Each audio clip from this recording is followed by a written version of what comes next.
สนับสนุนโดยเหล็กกาสังคูแข็งแกร่งทนทานได้มาตรฐานสากล ISO 9001เหล็กดีมีคุณภาพที่ผ่านการผลิตจากโรงงานที่ได้มาตรฐานและมีบริการจัดส่งทั่วประเทศในราคาที่เป็นกันเองสร้างอนาคตที่มั่นคงกับเหล็กกาสังคูส่วนเจอข้อมูลติดต่อตามหน้าจอ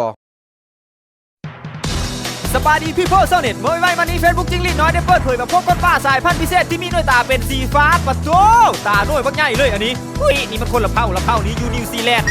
จากแหล่งข่าวได้ระบุว่าเป็นได้ยิ่งที่มีดวงตาเป็นสีฟ้าคล้ายคลื่นตาแมวใช่บ้านเอิญแมวตาเพชรนะสู่พบอยู่เขตนอกแห่งหนึ่งของแขวงข้ามมดแต่ก็ยังมีหัวแมงเข้าพี่เหลือหูเพ่งปากเขาจะอาศัยอยู่ในป่าเลิกและหากินย่ำค่ำคืนแต่เวลาที่อ้อไปหากินพวกเขามีจะเป็นต้องใช้หัวไฟโคบหรือไฟสายที่แยกธาตุกากกบคือผู้เฮาเจ้าค่อยธรรมดาเพราะดวงตาที่เป็นสีฟ้าของพวกเขานั้นสามารถแนบเห็นในความมืดได้ซ้ำกับดวงตาของสัตว์นักล่าลัทธิการชนิดหนึ่งปัดโถบรรพบุรุษของเขามีเชื้อสายของแบทแมนที่จักคือมาพากับเก่งเบิร์ดบ้านเถสู่สำหรับพี่น้องคนในหูนี้แม้สามารถสื่อสารกับคนภายนอกได้แล้วเพราะนางได้มาอาศัยอยู่กับคนบ้านเป็นเวลากว่า13 ปีน้องคนเก่ายังได้บอกอีกบ้านในหมู่บ้านของพวกเขามีหลายคนที่ดวงตาเป็นสีฟ้าพวกเขามีอันตรายกับมนุษย์เป็นคนขี้อายมีมักเมามีมักซบตาคนจะกินอาหารแบบดิบๆโดยเฉพาะพวกเนื้อสัตว์และเวลากินนั้นพวกเขาจะลีกินมีมากกว่าคนเห็นผู้อายคนพวกนี้รัฐบาลได้ระดมออกมาอยู่ในเขตชุมชนแต่พวกเขาก็ยังมักวิถีชีวิตแบบดั้งเดิมพวกเขาถือสร้างขึ้นมาเพื่อเป็นนักล่าค่อยขึ้นมารัฐบาลคนจะมูลไซพวกเขาเพื่อเต็ม performance กับความสามารถที่เขามีเพราะคนแบบนี้มีถึง 1% ในโลกจัดตั้งพวกนี้เฮอยู่ไฟเข้ากล่องสกัดหน่วยกล้าตายซ่อนแนบกระบวนการค้ายาเสพติดและมีแม้ยาเสพติดเป็นหน่วยซ่อนแนบและคนหาห้องงานผลิตยาบ้าที่ตั้งอยู่ในป่าเพราะว่าเขาชำนาญด้านการเดินป่าในยามค่ำคืนโดยตาเป้า